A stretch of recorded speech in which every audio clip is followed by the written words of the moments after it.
option, is it? But I'm humbled by you because you haven't only smashed out and used that energy, you're sharing your story through Susie. And so I think we all agree, yeah, power of the mind. And in the short time I've got, I would love you to at least have something that you think, I can use that. And I think one of the most powerful ways of using our mind is, one, to appreciate its power and respect it. I think our thoughts are all-consuming. I had somebody at a conference, Archie, you will love this, and I'd actually spoken, so obviously I have to go back and look at the script. And she came back and she said, you know this power of the mind, I mean, do you really think it's important? And I said, by the way, I had spoken. It's not good. It's not good. And I thought, was she asleep? I once spoken to somebody who was asleep. I was mortified. How can you sleep when I'm talking? It's frightening. It's frightening. And then I move, people go, she's moving. Oh my God, she's moving. And she said, no, really, I mean, like us two, is it important? And I said, gosh, no. And she said, almost like we were like best friends who were going to go on holiday. And I said, important, doesn't come anywhere near. It's like telling me that breathing is useful.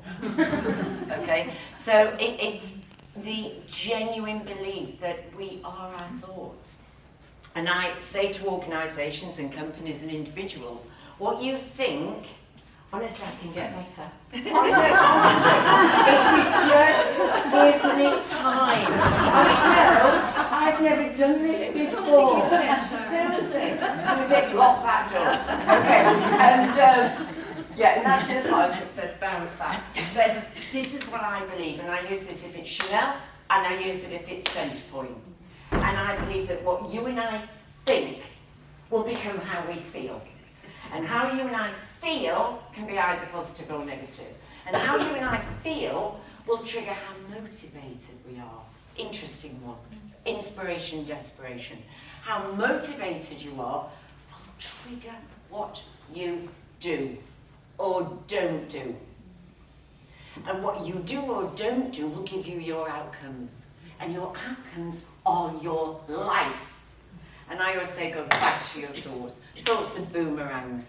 I'm not saying we don't have adversity. I'm not saying we don't wake up and some days don't feel so good. What I'm telling you, and I guarantee it, like the sun will rise, that what you think will become your reality. When I launched my book, it was my first book. Everybody in Team Mind Makeover said that my goal was impossible, and I'll tell you what my goal was. My goal, and it sort of encompasses the book, my goal was that my book, I wrote it to empower globally. I'm on a world mission for positivity. And I had a very clear vision, which thank goodness, I didn't think was not going to happen. I have belief, because I'd worked on my thoughts. And I wanted my book, thanks so much. And I wanted my book to get to as many, and I'm going to say women, because it very much because of where I work in the beauty industry, I wanted to empower as many people as possible. And I had a goal, and you all have a goal. And I thought, wouldn't it be good if I could empower 5 million women? Now, would you call that a low goal or a high one? Pretty high. Okay, so I decided the best way to do that was to have my book launched in You magazine. Do we all know You magazine? Yeah. Let me tell you in a nutshell, because I want it to help you in your life. Every single person in my life told me it was impossible. That was in Team Mind Makeover, the UK's #1 publishers, massive experience. #1 agent, my agent had just won Agent of the Year, massive. I'll tell you something else, and I want you to take this in your life. They cared for me. People who pull you back often can be people who care for you. People misread that and think it's somebody who's got a negative influence. Can often be people who care. So they started to tell me that it was impossible, it would never, ever, ever. Then they told me all the reasons. Don't you love people who tell you what you cannot achieve when you haven't asked them? I love that.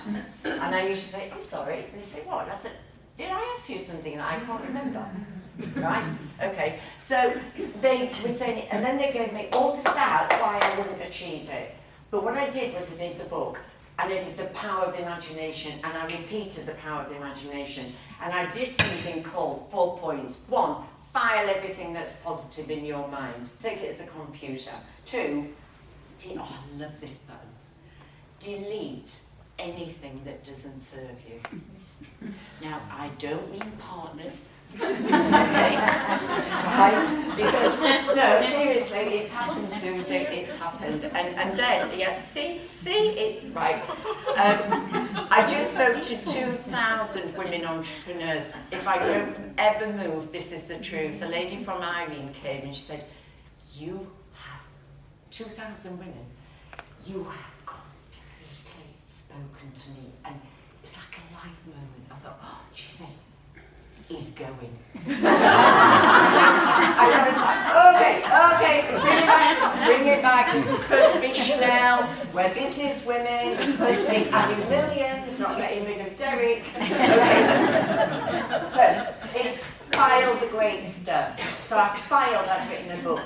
Delete what doesn't serve you. So I deleted all their messages. I went in a boardroom with 18 people from publishing and they started to stroke my arm. She actually, and she said, it's not going to happen.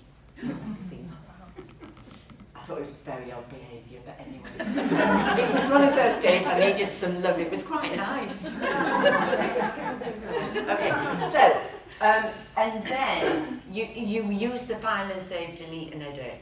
I'm not saying this at all to impress. You're impressing me. I'm saying to impress upon you that did I get in You magazine by using vision boards, power of association, boomerang thoughts, taking charge of my thoughts, muting their negative. Sounds powerful?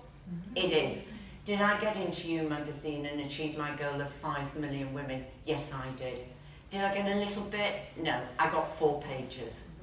I didn't only get 4 pages. I'm not supposed to say this. They paid me. Okay? So, I'm going to pull this all together and say, I am humbled to be here because you are sharing your story. I could speak for 3 hours. I'm amazed I'm married. I mean, I wake up like this. I am a nightmare. I'm like one of those Duracell battery teddy bears. I don't think he likes me very much, but anyway.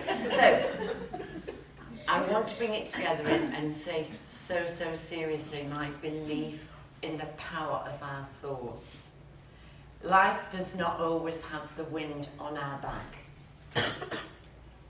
But when it isn't, we are in charge of our destiny. And we're in charge of our destiny because we're in charge of what we think, what we absorb, what we believe is possible. And a mind makeover is you make over your mind. Why would we not? We're told to make over every other thing. We are. Make over your kitchen. Seriously, television programs. Make over, you know, your hair, your image, your house. Derek, I'm sorry, I'm back on Derek, because I didn't want her to go the full route, sort of gave him a mind makeover. But genuinely, you know that what I'm saying is the higher truth. When you take charge of your thoughts, you take charge of your destiny. And every page of Susie's first book was attitude to me. Every story I read, every woman that impressed me, everyone said you had a choice to be a victim or a survivor. And through your thoughts, you chose the latter. I'd like to end on this. It's a very odd thing to end on, but you wouldn't believe it, but I do have a hairdresser. And I went to her today. She's rubbish at hair, but she's fantastic. And she's incredibly spiritual. It's a very odd thing. I've never ended on this. Incredibly spiritual. She's a Reiki master. She's a medium. And she really has got an incredible energy for people. And I said I'm speaking tonight at Women of Spirit. And because she's so spiritual, I said, Sarah,